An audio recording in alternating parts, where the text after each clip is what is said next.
नमस्कार, आप देख रहे हैं आज तक। आपके साथ मैं हूं अंजना ओम कश्यप। मामला कुछ इस तरह से आगे बढ़ रहा है कि रिया चक्रवर्ती की आज भी गिरफ्तारी नहीं हुई। कल एनसीबी ने फिर उन्हें पूछताछ के लिए बुलाया है, तो दूसरी तरफ वो पहुंच गई है बांद्रा पुलिस स्टेशन, और बांद्रा पुलिस स्टेशन में वो सुशांत की ही बहन प्रियंका सिंह के खिलाफ केस दर्ज कराने के लिए, बयान दर्ज कराने के लिए पहुंची है। आपको बता दें, दीपेश, सौविक, सैमुअल सभी वहां पर है। सुशांत के लिए मैं मंगवाती थी ड्रग्स, ये रिया ने कबूला है। जो बड़ी बातें आज की पूछताछ में सामने आई हैं वो हम आपको बता रहे हैं। एनसीबी दफ्तर से रिया फौरन बांद्रा पुलिस स्टेशन पहुंची, जहां वो कुछ देर पहले तक मौजूद थी। आपको लिए चलेंगे वहां पर बयान दर्ज हो चुका है या नहीं। उन्होंने प्रियंका सिंह के खिलाफ, सुशांत सिंह राजपूत की बहन के खिलाफ वहां पर शिकायत दर्ज कराई है, और ये कहा है इस शिकायत में कि गलत दवा दी गई थी, बिना डॉक्टर को दिखाए प्रिस्क्रिप्शन के बिना दवा दी जा रही थी सुशांत सिंह राजपूत को, और इसमें प्रियंका सिंह के खिलाफ ही जांच होनी चाहिए। लेकिन याद रखिए, सर्वोच्च अदालत ने कहा था कि इससे जुड़े हर मामले की जांच सीबीआई ही करेगी। ऐसे में उनकी शिकायत मुंबई पुलिस को जा रही है, तो यहां से क्या सीबीआई तक वो मामला जाएगा? हम आपको बता दें, रिया चक्रवर्ती से आज एनसीबी की 3 जो पहले जांच हुई थी उसमें 6 घंटे पूछताछ, 8 घंटे दूसरे दिन आज, और कल फिर समन देकर बुलाया गया है पूछताछ के लिए। तो एक तरफ रिया पर एनसीबी का शिकंजा कस रहा है, दूसरी तरफ रिया चक्रवर्ती बांद्रा में शिकायत दर्ज कराने के लिए पहुंची हुई है सुशांत की बहन के खिलाफ।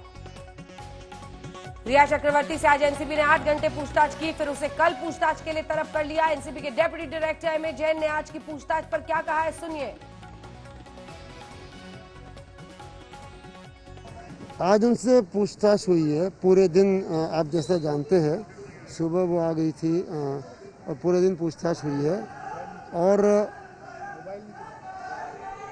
ये कौन है? आप ही के साथ क्या लोग हैं? नहीं, वो मैं आपको नहीं बता पाऊंगा, लेकिन आज उनसे पूछताछ हुई है। अभी कुछ काम बाकी है, इसलिए उनको कल वापस बुलाया गया। जैसे आज आए थे 9:30 बजे, आज आ गई थी शायद, मैं तो वो कल भी उनको। आगे उन्होंने ये भी कहा कि पूछताछ में जो कुछ हुआ है हम कोर्ट के सामने रखेंगे, यहां पर नहीं बताएंगे आपको। अभी ऑनगोइंग इन्वेस्टिगेशन है, यानी अभी भी जांच चल रही है। तो सुशांत केस में ड्रग कनेक्शन को लेकर रिया चक्रवर्ती से एनसीबी ने ये आज 8 घंटे की पूछताछ की। आपको आज पूरे दिन की बता रहे हैं। कल सुबह 11:55 एनसीबी पहुंची थी, शाम में 6:30 बजे निकली, आज सुबह 9:30 बजे पहुंची और शाम 6 बजे वो वहां से निकल गई। दोनों दिन की तस्वीरें आप देख रहे हैं। ऑनगोइंग इन्वेस्टिगेशन, यानी अभी भी जांच जारी है। ये कहते हुए जांच अधिकारी ने बहुत ज्यादा नहीं बताया, लेकिन उन्होंने कहा कि हाँ, वो बीते दिन भी आई थी और आज भी ये बताता है कि वो सहयोग करके जवाब दे रही हैं। और रिया का कबूलनामा तो हम लगातार आपको आज तक पर दिखा ही रहे हैं, लेकिन अभी भी कुछ और ऐसे सवाल हैं जिनको लेकर एनसीबी अपनी जांच को एक कंक्लूजन तक ले जाना चाहती है, उनको अरेस्ट करने से पहले। रिया ने कबूल किया कि वो शौविक, सैमुअल मिरांडा, दीपेश से सुशांत के लिए ड्रग्स मंगवाती थी। उसने इस बात से इनकार किया कि वो खुद ड्रग्स लेती है। आइए आपको दिखाते हैं एनसीबी ने रिया से आज क्या क्या पूछा है और रिया ने क्या क्या कबूल किया है, जहां एक एक करके पूरा रिया का कबूलनामा हम आपको दिखाएंगे। हमारे तमाम सहयोगी अलग अलग जगहों से, मुंबई से हमारे साथ जुड़ रहे हैं। सबसे पहले अरविंद ओझा, आपके पास आते हुए सबके मन में यही सवाल उठ रहा होगा कि जब शौविक के खिलाफ जो सबूत थे वही रिया के खिलाफ है, ऐसे में शौविक की गिरफ्तारी पूछताछ के ही दिन हो गई। उससे पहले सीधे लिए चलते हैं, विकास सिंह प्रेस कॉन्फ्रेंस कर रहे हैं।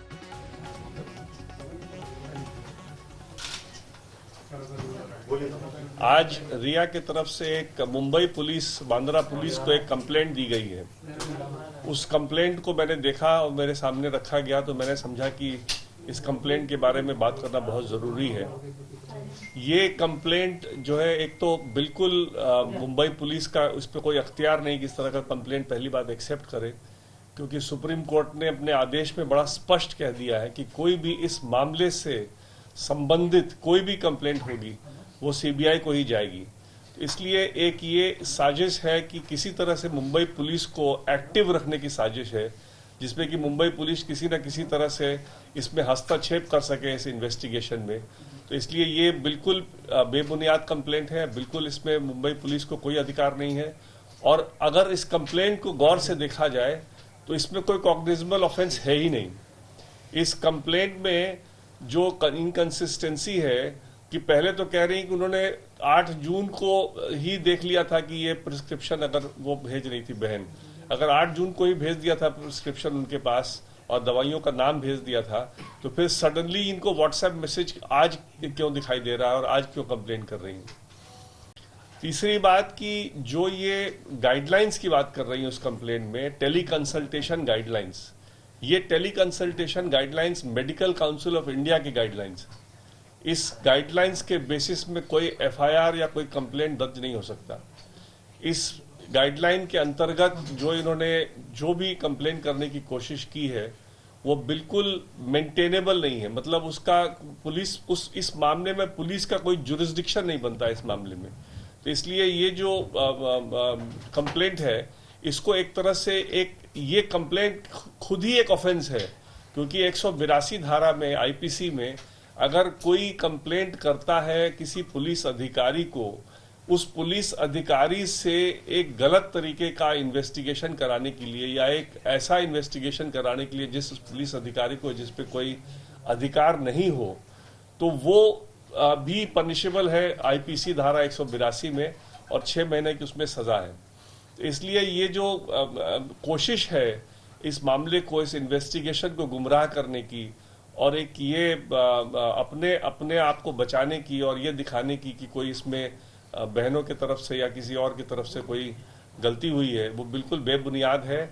और ये कोई इनकी जो कोशिश है इस मामले को डिफ्लेक्ट करने की और इस मामले को सही इन्वेस्टिगेशन से डिरेल करने की, वो बिल्कुल सक्सेसफुल नहीं हो सकता। और इसीलिए मैंने समझा कि इस बारे में बात करना जरूरी है। Today I have been given a complaint filed by Rhea Chakraborty in the Bandra police. The complaint clearly firstly exhibits that this is an effort to keep the jurisdiction of Mumbai police alive in this matter, when the Supreme Court very clearly has said in the judgment that if there is any complaint with regard to the death of Sushant Singh Rajput, that also will be investigated by the CBI. So this is a clear attempt to somehow keep the Mumbai police alive in this matter, so that they can do some mischief and ensure that there is the family of Sushant Singh Rajput does not get justice in this matter. The complaint itself has inconsistency, because in the first part of the complaint she says that she had seen that Priyanka was advising him to take some medicine which was not in sync with the prescription that she had got for Sushant, and that is why she left the household. But suddenly in the end of the complaint she says that she has come to know now about these WhatsApp messages. Lastly, this is not a cognizable offense at all for the police to even accept this complaint. A complaint should not have even been accepted by the police, because for any complaint to be accepted by the police, it has to disclose the commission of a cognizable offense. Firstly, this is not an offense at all. This is at best the tele-consultation guideline of the Medical Council of India. And Medical Council of India, and this complaint made to the police clearly is without jurisdiction, because the police has no right to decide whether the tele-consultation guideline has been properly adhered to or not. So in that sense also this complaint is clearly without jurisdiction and without any basis. The whole effort by this complaint actually is an offense by itself, because under section 182 of the IPC, if you make a false complaint or if you make a complaint for the police to take action on such a complaint which is not tenable in law, then the person who makes such kind of a complaint is liable to be punished for 6 months imprisonment. So I personally feel that Riya has committed another offense by making this kind of a false complaint before the Mumbai police, and the whole effort appears to be to somehow derail the investigation from the line in which it is going and somehow deflect the minds of the people from what is happening in the investigation, where so many new facts are coming to light. In fact, the family was not even aware of this extensive drug angle being involved. And I don't want to comment on this because it is still ongoing. But very soon we are quite hopeful that the entire conspiracy in this very heinous crime will come out, and the accused persons will be sort of properly charge sheeted and will be made to face the law. Thank you. Sir Rhea अभी भी बांद्रा थाने में बैठी हुई है। Sir रिया जो है अभी भी अपने कंप्लेंट के साथ बांद्रा पुलिस स्टेशन में ही मौजूद है। तो जिस तरीके से आप कह रहे हैं कि मुंबई पुलिस को कोई अधिकार नहीं है और ना ही हस्तक्षेप करना चाहिए, तो अभी वहां बैठने का क्या मकसद हो सकता है? देखिए, अगर बांद्रा पुलिस इस कंप्लेंट को एक्सेप्ट करती है तो वो सुप्रीम कोर्ट के ऑर्डर का उल्लंघन होगा और वो कंटेम्प्ट ऑफ कोर्ट होगा।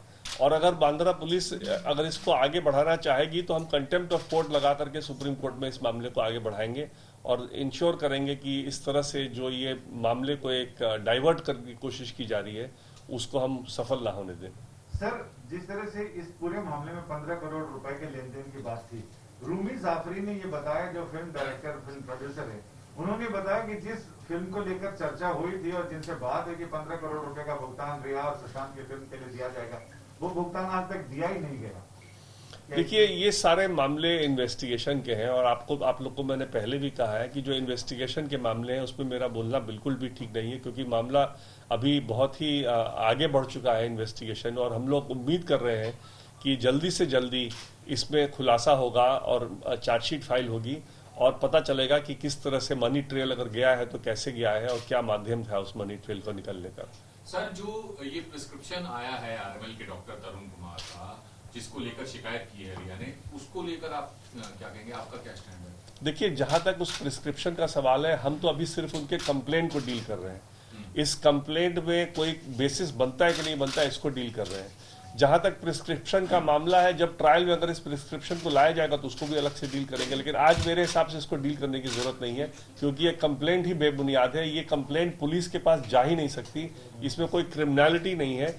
इसमें क्रिमिनलिटी उनके तरफ से है by misusing the police machinery and getting a false case registered under section 182। Prescription से नारकोटिक्स को लेकर इतने चैट रिया के सामने आए हैं, क्या लगता है कि रिया को गिरफ्तार कर लेना चाहिए?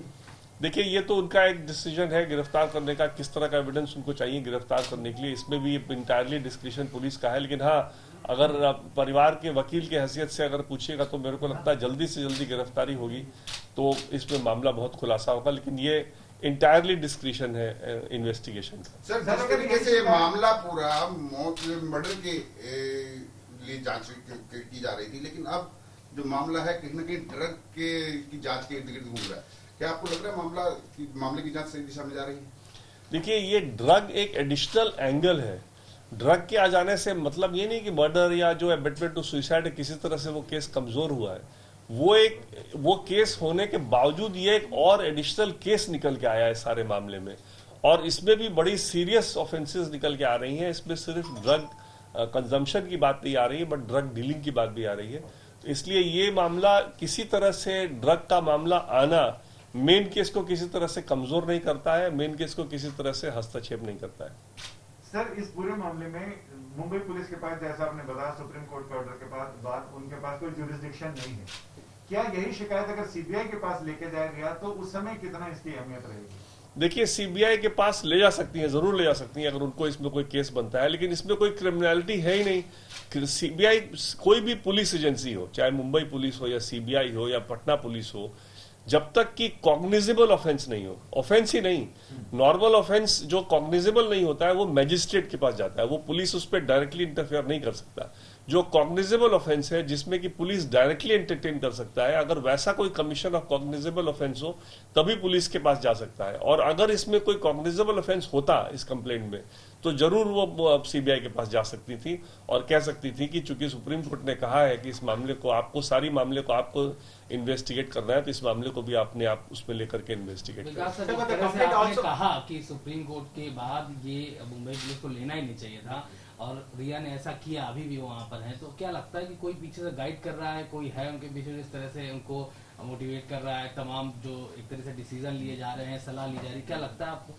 देखिए, इस बारे में मेरा बोलना ठीक इसलिए नहीं है कि क्या उनके पीछे कौन कौन हाथ लगे हैं, वो तो सीधे इन्वेस्टिगेशन में आएंगे, इसलिए इस बारे में मेरा क्या, मैं क्यों बताऊं इसमें क्या है। लेकिन जो कर रही हैं, जो पब्लिक डोमेन में आ गया है, वो बिल्कुल गलत है और बिल्कुल बेबुनियाद है, और वो बिल्कुल एक इंटरफेरेंस सुप्रीम कोर्ट के ऑर्डर के अंतर्गत उसके ऑर्डर का उल्लंघन है।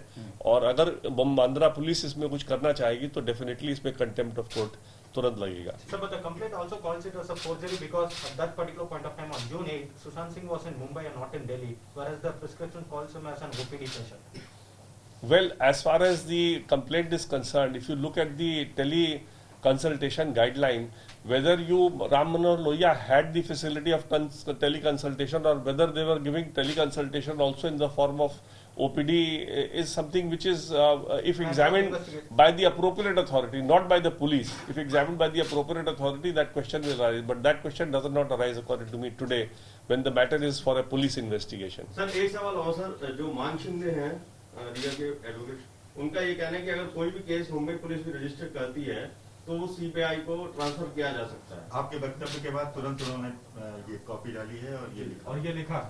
हाँ, तो वो तो उनको समझ में आ रहा है कि वो सुप्रीम कोर्ट का उल्लंघन करेंगे तो उसका क्या हश्र होगा, इसलिए उनको जैसे ही पता चला तो ऑब्वियसली वो करेंगे ही। या लेकिन वो जो कंप्लेंट उन्होंने जो किया है, ये भी 182 का वो क्लियर कट ऑफेंस है, क्योंकि ये बिल्कुल केस नहीं बनता है। चाहे वो मुंबई पुलिस हो या सीबीआई हो, अगर इस तरह के फॉल्स कंप्लेंट पे चाहेंगे कि एक्शन लिया जाए तो ये 182 का क्लियर कट लायबिलिटी उठेगा उनके ऊपर, और ये बिल्कुल एक ऑफेंस होगा जिसपे कि उन पे एक्शन लिया जा सकता है। क्या सर आपको नहीं लग रहा है कि जिस तरह रिया चक्रवर्ती मुंबई की बांद्रा में उन्होंने शिकायत दर्ज कराई, कहीं ना कहीं वो हड़बड़ाई हुई है कि मुंबई पुलिस इस मामले में एक्टिव रहे और जांच एजेंसियां जिस तरह जांच कर रही हैं लगातार वो परेशान हो रही हैं?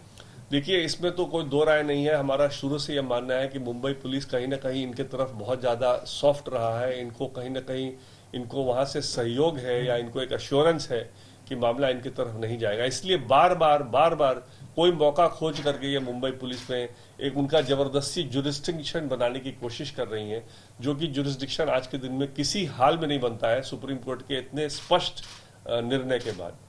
धन्यवाद। बड़ी खबर इस वक्त की, विकास सिंह सुशांत सिंह राजपूत के पिता के सिंह के वकील ये कह रहे हैं कि रिया का ये आरोप मुंबई पुलिस में जाकर दर्ज कराना सीधे सुप्रीम कोर्ट के फैसले का उल्लंघन है। एक दूसरी बड़ी बात वो कह रहे हैं, रिया जांच को भटकाने के लिए इतने दिन के बाद ये शिकायत दर्ज करा रही है। तीसरी बात, मुंबई पुलिस को शिकायत लेने का हक नहीं है, हम कंटेम्प्ट ऑफ कोर्ट का मामला इसे बनाएंगे और इसी के साथ आने वाले वक्त में अगर मुंबई पुलिस इसे एक्सेप्ट करती है तो हम इसको कंटेम्प्ट ऑफ कोर्ट का मामला बनाएंगे। उन्होंने ये भी कहा कि टेली कंसल्टेशन की आजादी उस वक्त दी गई थी और टेली कंसल्टेशन के जरिए ये किया गया था।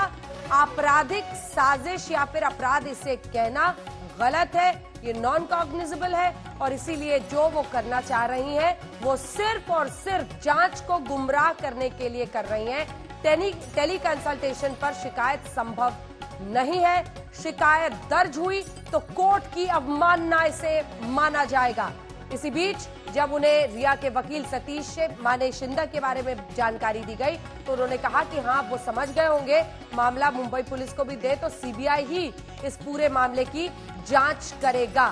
बड़ी खबर इस वक्त की, आज शाम से ही जैसे ये खबर आई थी कि प्रियंका सिंह के खिलाफ रिया चक्रवर्ती जांच के लिए बयान दर्ज कराने बांद्रा पुलिस पहुंच रही है, तब से विकास सिंह ने कहा था कि वो प्रेस कॉन्फ्रेंस करेंगे। आइए आपको सीधे लिए चलते हैं। चित्रा त्रिपाठी हमारी सहयोगी इस खबर पर हमारे साथ जुड़ रही है। चित्रा, अब कम से कम परिवार ने अपना पक्ष रख दिया है और जो बात हम कह रहे थे वो साफ सामने आ गई है। अगर मुंबई पुलिस केस दर्ज करके तफ्तीश करती है, ये सीधे सुप्रीम कोर्ट के फैसले का की अवमानना होगी। बिल्कुल सही कहा अंजना आपने, और यही बातें विकास सिंह यहाँ पर कहते हुए नजर आ रहे थे कि देखिए कोई मामला ही नहीं बनता है और जांच को भटकाने की कोशिश के तहत रिया चक्रवर्ती की ओर से ये सारी कवायद वो भी तब की जा रही है जब मामले को इतना दिन गुजर चुका है। इसी वजह से रिया चक्रवर्ती सवालों के घेरे में है। आपको बता दें इसके पहले एनसीबी के कुछ अधिकारियों से हमारी बातचीत हो रही थी और उसके बाद तुरंत हम बांद्रा पुलिस स्टेशन के लिए रुक कर चुके हैं। इस वक्त रास्ते में है क्योंकि वहीं पर रिया चक्रवर्ती की मौजूदगी है और यकीनन अब उनका पक्ष क्या रहता है इस पूरे मामले पर ये जानने की हमारी कोशिश है ताकि हम हर एक पहलू न पक्ष न विपक्ष पूरा निष्पक्ष होकर अपने दर्शकों तक हर एक खबर सटीक अंदाज में पहुंचा सके। लेकिन कुल मिलाकर रिया चक्रवर्ती के लिए देखिए मुश्किलों भरी घड़ी है। एक तरफ 14.5 घंटों की अब तक की पूछताछ एनसीबी की टीम कर चुकी है, तो वहीं दूसरी तरफ इतने दिनों के बाद रिया चक्रवर्ती से ये सवाल किया जाना चाहिए कि इतने दिनों के बाद आखिर ऐसा क्या हुआ कि अचानक से आपकी नींद टूटती है और फिर आपको याद आता है कि प्रियंका जो उनकी बहन है उनकी ओर से गलत प्रिस्क्रिप्शन देकर दवाइयां दी जाती थी सुशांत सिंह राजपूत को और वो षड्यंत्र कर रही थी। तो यकीनन इसका जवाब क्या होता है, क्या रिया चक्रवर्ती कुछ बोलेंगे या फिर उनके वकील की ओर से इस पूरे मामले पर अपना पक्ष रखा जाएगा, देखना महत्वपूर्ण होगा। लेकिन विकास सिंह की बातों में दम नजर आ रहा है। लेकिन सवाल ये है ये मामला बांद्रा पुलिस स्टेशन के पास जाएगा, क्या पुलिस की ओर से इसको आगे सीबीआई को बढ़ा दिया जाएगा, क्योंकि तमाम ऐसे रूल्स होते हैं इस मामले में, अगर कड़ियां जुड़ती हैं तो क्या इसको सीबीआई को हैंडओवर कर दिया जाएगा, ये भी अपने आप में काफी ज्यादा महत्वपूर्ण।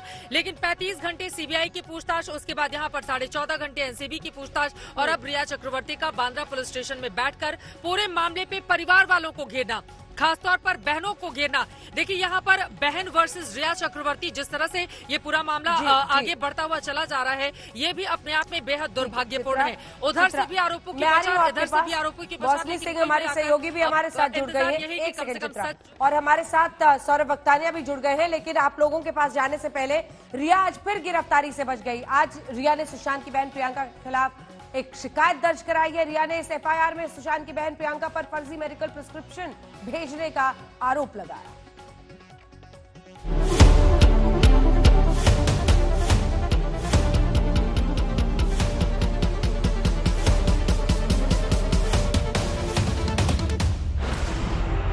सुशांत की मौत मिस्ट्री में आ गया ट्विस्ट। सुशांत की बहन के खिलाफ रिया ने दर्ज कराई शिकायत। सुशांत की बहन पर फर्जी मेडिकल प्रिस्क्रिप्शन बनाने का केस।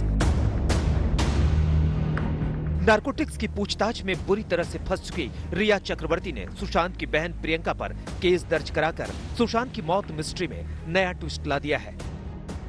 पहले इस एफआईआर को ध्यान से देखिए। ये एफआईआर रिया चक्रवर्ती ने सुशांत की बहन प्रियंका और आरएमएल अस्पताल के डॉक्टर तरुण कुमार के खिलाफ दर्ज कराई है। एफआईआर में लिखा है कि सुशांत की बहन प्रियंका ने फर्जी मेडिकल प्रिस्क्रिप्शन भेजा। आरएमएल अस्पताल के डॉक्टर तरुण कुमार से बनवाया फर्जी प्रिस्क्रिप्शन।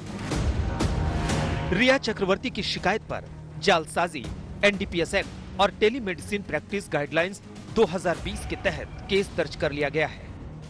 रिया ने मुंबई पुलिस को दी शिकायत में आरोप लगाए हैं कि जब सुशांत मुंबई में था तो यहाँ राम मनोहर लोहिया हॉस्पिटल में डॉक्टर तरुण ने ओपीडी की पर्ची पर वो दवाइयाँ कैसे लिखी। ओपीडी में तो मरीज का आना जरूरी होता है।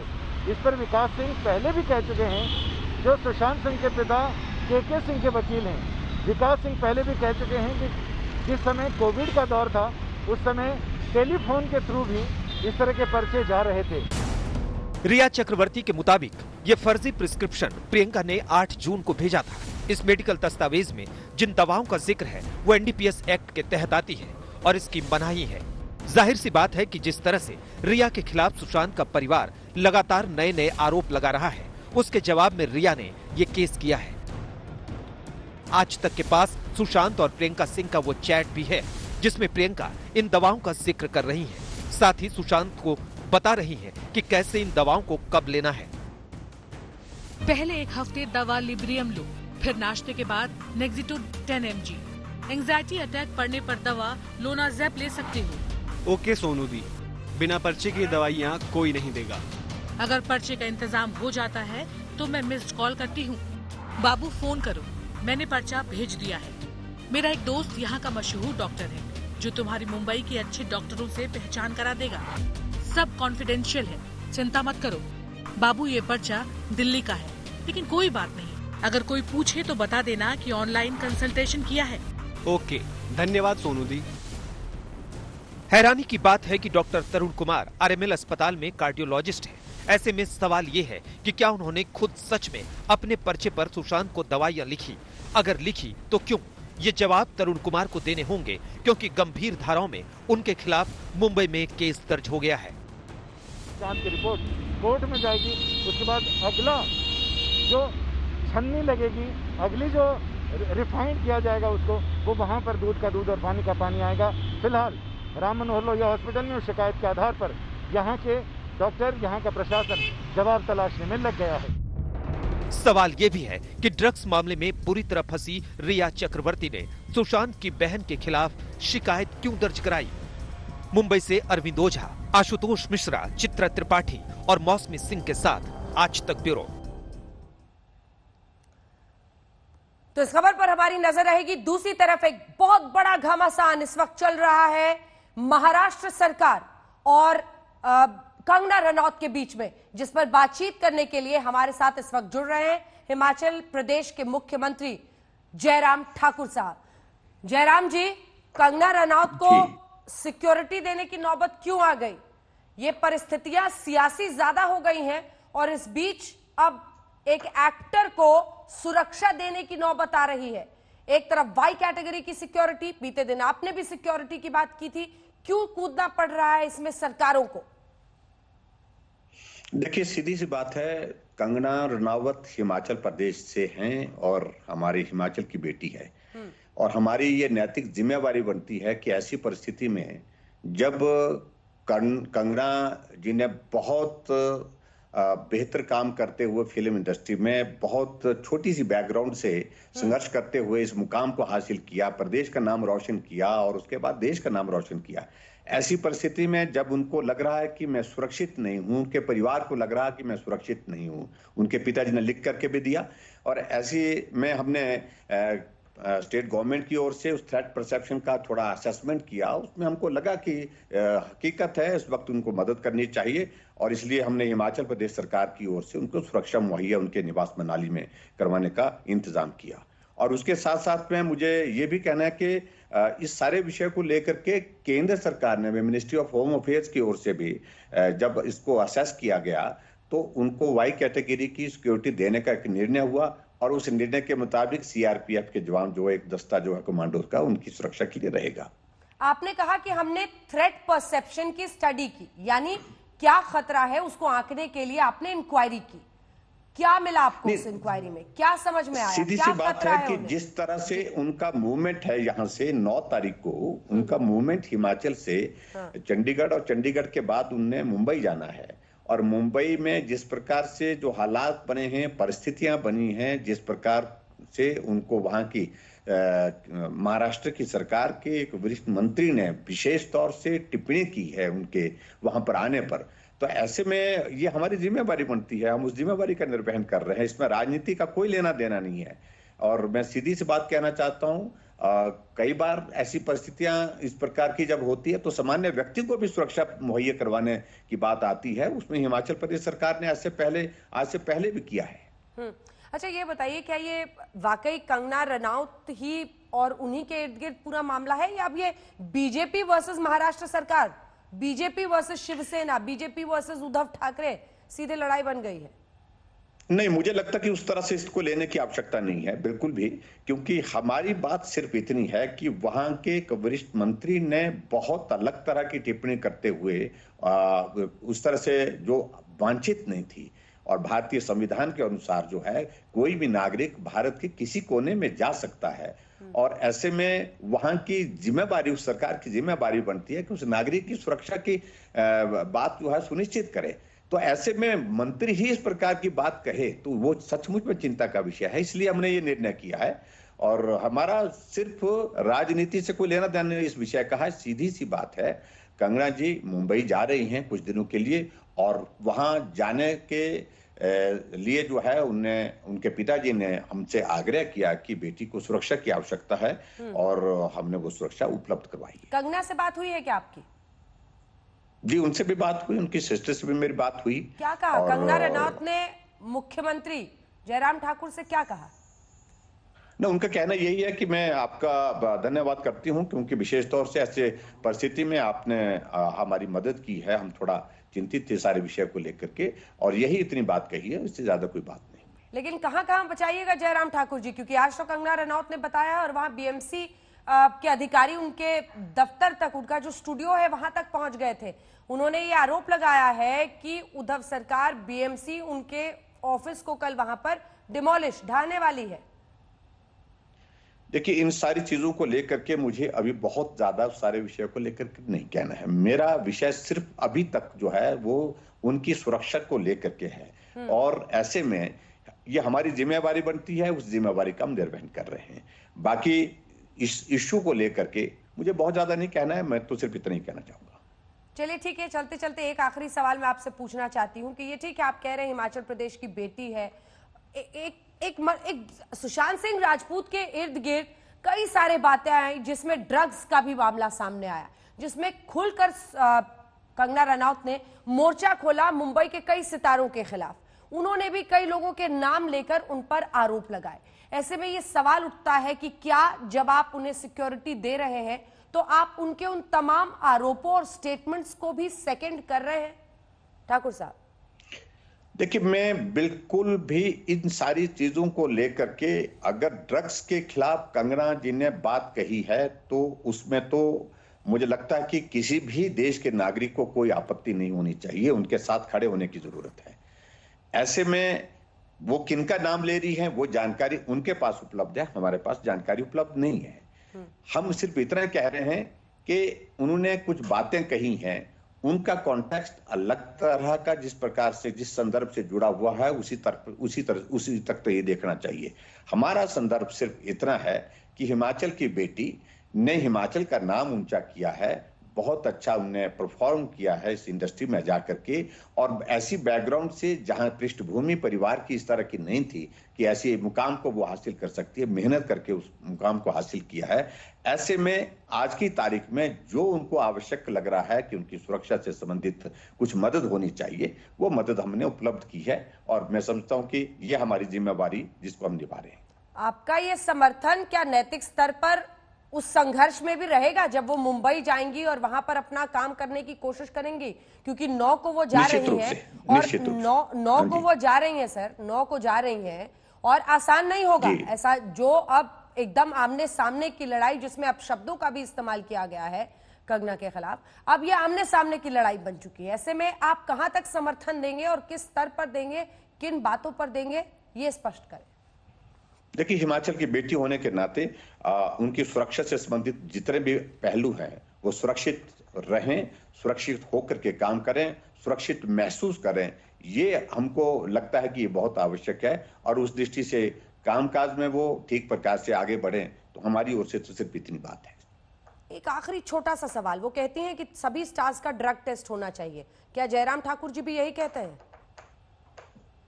देखिए, मैं इन सारी चीजों में देखिए फिर वो बहुत ज्यादा विषय आगे पीछे जाते जाते कहीं और जाता है, तो मैं सिर्फ इतनी ही बात कह रहा हूं, मैं बहुत स्पेसिफिक होकर के, राजनीति इसमें कहीं भी नहीं है, ना आनी चाहिए। और उनके पिताजी ने आग्रह किया कि बेटी की सुरक्षा की आवश्यकता है, मदद चाहिए, मदद की है। बहुत बहुत धन्यवाद आपका हमारे साथ जुड़ने के लिए। जयराम ठाकुर, मुख्यमंत्री हिमाचल प्रदेश के, जिनका कहना था कि चूंकि वो हमारे प्रदेश की बेटी हैं, उनके पिता ने मांग की थी और वो मुंबई जाने वाली हैं, जिस तरह की धमकियां मिल रही हैं, इसके बीच हम उनके साथ खड़े हैं और हमने उन्हें सुरक्षा दी है। अब बात करते हैं सुशांत सिंह राजपूत केस में ड्रग कनेक्शन को लेकर। रिया चक्रवर्ती से एनसीबी आज 8 घंटे तक पूछताछ कर चुकी है। रिया ने कबूल किया वो शौविक, सैमुअल मिरांडा, दीपेश से सुशांत के लिए ड्रग्स मंगवाती थी। उसने इस बात से इनकार किया कि वो खुद ड्रग्स लेती थी। आइए आपको दिखाते हैं एनसीबी ने रिया से आज क्या पूछा और रिया ने क्या क्या कबूल किया।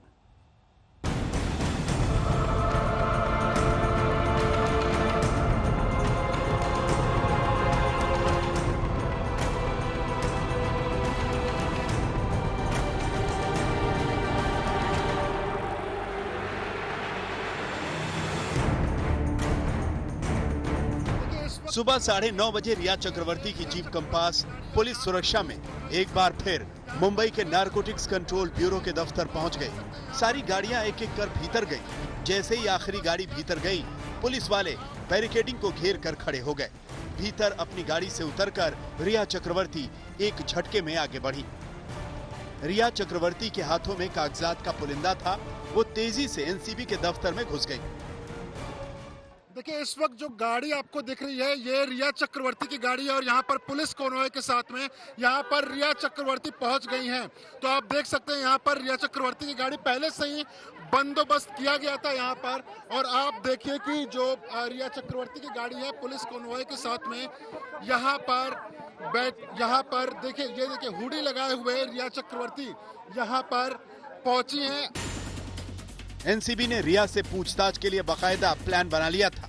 इनसे 3 चरणों में पूछताछ होनी थी। सबसे पहले रिया चक्रवर्ती से पूछताछ, उसके बाद रिया और शोविक चक्रवर्ती को आमने सामने बिठाकर पूछताछ और फिर सुशांत के स्टाफ दीपेश सावंत, सैमुअल मिरांडा के सामने रिया को बिठाकर पूछताछ। आज दूसरे दिन भी रिया चक्रवर्ती से लगातार नारकोटिक्स कंट्रोल ब्यूरो के दफ्तर में पूछताछ होती रही। सुबह सुबह रिया नारकोटिक्स कंट्रोल ब्यूरो के दफ्तर में जब पहुंची तो पहले घंटों तक उनसे अकेले में पूछताछ होती रही। जो तमाम व्हाट्सएप चैट थे वो उनके सामने रखे गए, उसके आधार पर पूछताछ होती रही। उसके बाद नारकोटिक्स कंट्रोल ब्यूरो के अधिकारियों ने रिया को दीपेश सावंत, उनके भाई शोविक चक्रवर्ती और सैमुअल मिरांडा से आमने सामने बिठाकर पूछताछ की। नारकोटिक्स कंट्रोल ब्यूरो के मुताबिक इस पूछताछ में कुछ अहम लीड मिली है। शायद यही वजह है कि फिर तीसरे दिन भी रिया चक्रवर्ती से पूछताछ होगी। सूत्रों के मुताबिक एनसीबी ने रिया चक्रवर्ती से आज ये सवाल पूछे, क्या आप ड्रग की खरीद फरोख्त से जुड़ी थी? क्या आप ड्रग बेचकर पैसे कमाती थी? क्या आप ड्रग का सेवन करती थी? क्या घर पर भी ड्रग रखती थी? अगर सुशांत ड्रग लेते थे तो क्या आपने उन्हें किसी डॉक्टर को दिखाया? अगर हाँ, तो वो डॉक्टर कौन थे? क्या आपने सुशांत के परिवार को कभी बताया कि सुशांत ड्रग लेते थे? सुशांत के घर कौन कौन लोग अक्सर आते थे, उनका नाम बताइए। सुशांत की मौत के पहले सुशांत के घर कितनी पार्टियां हुई? सुशांत के घर हुई पार्टी में कौन कौन से लोग शामिल हुए? सुशांत को ड्रग्स की लत कैसे लगी? जैसा आप बता रही हैं वो ड्रग लेते थे, तो क्या उन्होंने बताया था आपको इसके पीछे की कहानी क्या थी? सुशांत क्यों बॉलीवुड छोड़ना चाहते थे? उसके पीछे क्या वजह थी?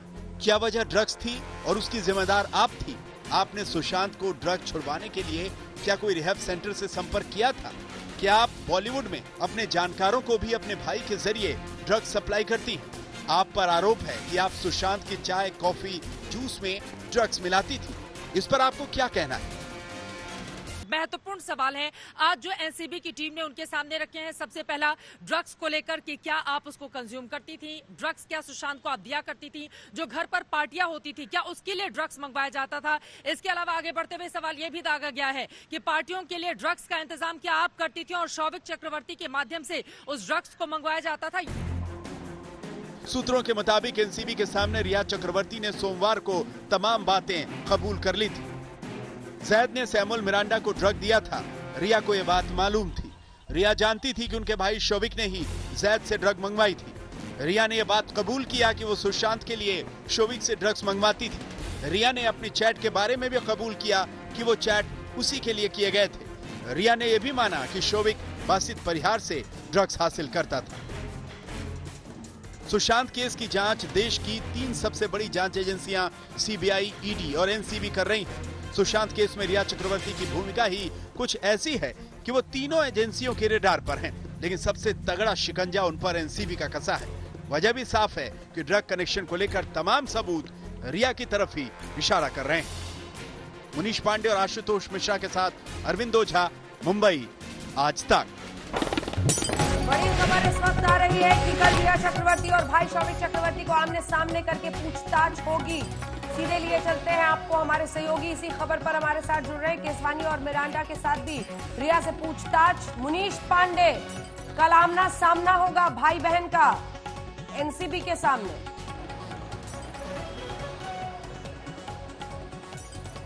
जी बिल्कुल अंजना, इस मामले में जो रिया चक्रवर्ती हैं वो मुख्य आरोपी हैं और कहीं ना कहीं इसमें जो एनसीबी है वो एक ऐसा केस बनाना चाहती है जिसके चंगुल से निकल पाना रिया चक्रवर्ती के लिए मुश्किल हो। यही वजह है कि इस मामले में 2 दिन से लंबी पूछताछ चल चुकी है और तीसरा दिन कल के लिए उनका गिरफ्तारी का संकट तो अभी भी है, लेकिन कल का दिन काफी अहम रहेगा क्योंकि सूत्रों की माने तो इस मामले में शौविक चक्रवर्ती जो खुद उनके भाई हैं और भाई के साथ उन्होंने चैट कर ड्रग्स मंगवाई थी, उस बात का कबूलनामा जो रिया चक्रवर्ती से वो एनसीबी कराना चाहती है और इसीलिए उनसे आमना सामना कराया जा सकता है। सैमुअल मिरांडा को लेकर भी बातें सामने आ रही हैं कि उन्होंने रिया चक्रवर्ती का नाम लिया है। रिया चक्रवर्ती ने रिटन स्टेटमेंट दिखाने के बाद में बात को मना कर दिया था, कहा कि ये तो सुशांत के लिए मैंने मंगाया था, लेकिन सैमुअल से आमना सामना कराकर दूध का दूध और पानी का पानी कराना चाहते हैं। लेकिन अंजना, यहीं से मैं वो तस्वीरें भी दिखाना चाहूंगा आपको।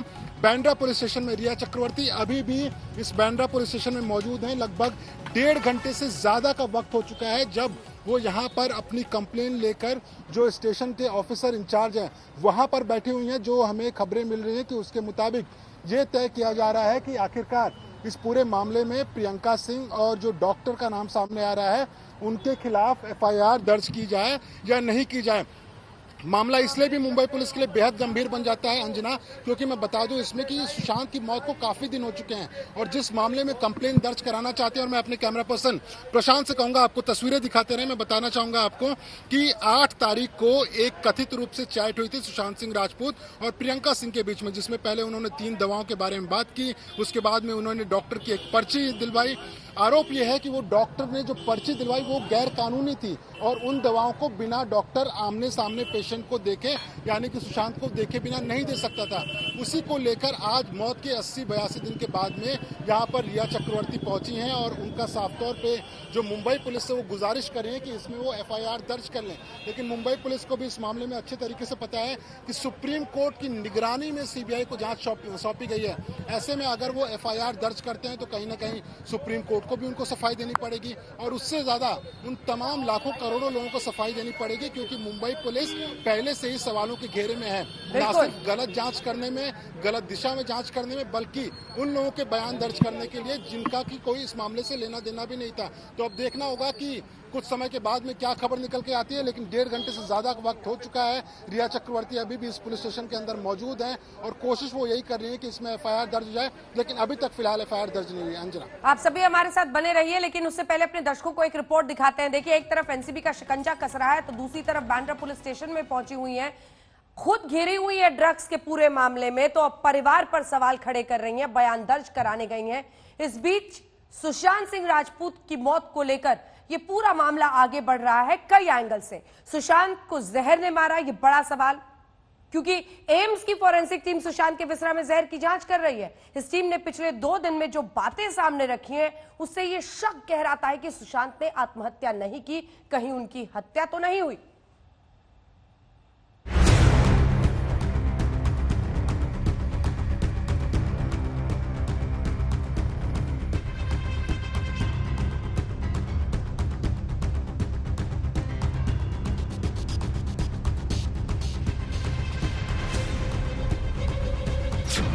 क्या सुशांत को जहर दिया गया? क्या जहर देकर सुशांत को मारा गया? क्या सुशांत के जूस में जहर था? क्या सुशांत के नारियल पानी में जहर था? सुशांत के घर पर 14 जून को आखिर क्या हुआ? याद होगा आपको, भूले तो नहीं होंगे आप। सुशांत के कुक केशव ने बताया था सुशांत ने 13 जून की रात मैंगो शेक लिया। 14 जून को सुबह सुबह सुशांत ने नारियल पानी मंगाया था। क्या इन्हीं में से किसी में मिलाकर सुशांत को दिया गया था जहर? हाँ, जहर, क्योंकि अब जो खबरें आ रही हैं, लगता है सुशांत को जहर दिया गया था। ऐसा हम नहीं कह रहे, देश का सबसे बड़ा अस्पताल जहर की थ्योरी पर अपनी जांच आगे बढ़ा रहा है। सुशांत के बिस्तरा से इस बात की जांच की जा रही है कि कहीं उन्हें जहर तो नहीं दिया गया। एम्स का फॉरेंसिक बोर्ड कर रहा है सुशांत के बिस्तरा की जांच। एम्स के पास सुशांत का 20% बिस्तरा है। 17 सितंबर तक बिस्तरा रिपोर्ट आ जाएगी। एम्स के फॉरेंसिक विभाग के अध्यक्ष सुधीर गुप्ता ने खुद ही इस बात को मीडिया से साझा किया है।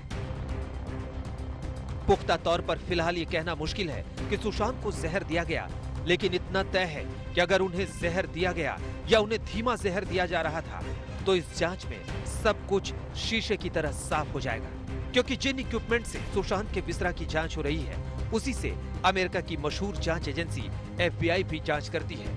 FBI ने इसके जरिए कई अनसुलझे मामलों को सुलझाया है। मुमकिन है कि सुशांत की मौत का राज CBI, ED, NCB की बजाय एम्स खोले।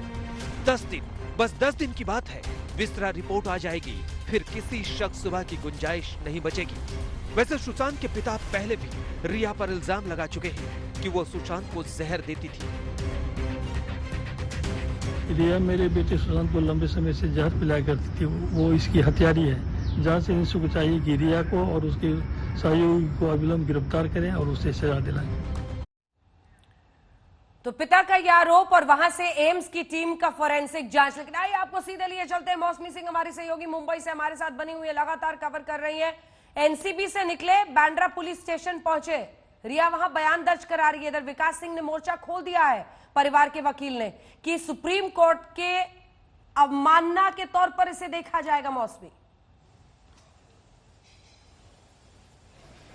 बिल्कुल, एक पारिवारिक एंगल है, एक जांच का एंगल है अंजना, एक पॉलिटिकल एंगल है और लगातार एक बयानबाजी का एंगल है और उसके ऊपर साक्ष्यों का एंगल है। तो लगातार आप देखिए बयानबाजी जरूर हो रही है, पर साक्ष्य के आधार पर ये केस कितना टिकता है, सबसे बड़ा सवाल वही है। अगर आप देखें तो जो भी दलील दी जा रही है NCB की तरफ से या जो भी कदम उठाया जा रहा है उसका काउंटर रिया के पास है। अगर सुशांत सिंह राजपूत के परिवार कोई बात कह रहे हैं या कोई आरोप कर रहे हैं तो रिया भी इस तरफ से काउंटर अटैक कर रही है। तो लगातार इस मामले में लगातार जो गांठ है वो और उलझती जा रही है। हालांकि विकास सिंह ये कह रहे हैं कि आज क्यों उनको याद आया, क्या ये भी वजह है कि NCB का शिकंजा कस रहा है, इसलिए एज ए डेस्परेट मेजर। जी मौसमी, और यही लगभग हर तरफ से दिख रहा है। हम आपको उस थाने की तस्वीर भी दिखा रहे हैं जहां बयान दर्ज करा रही है रिया। हमारे तमाम सहयोगी डटे हुए हैं मुंबई में, हर खबर सबसे पहले, न पक्ष न विपक्ष, निष्पक्ष खबर देखते रहिए आज तक।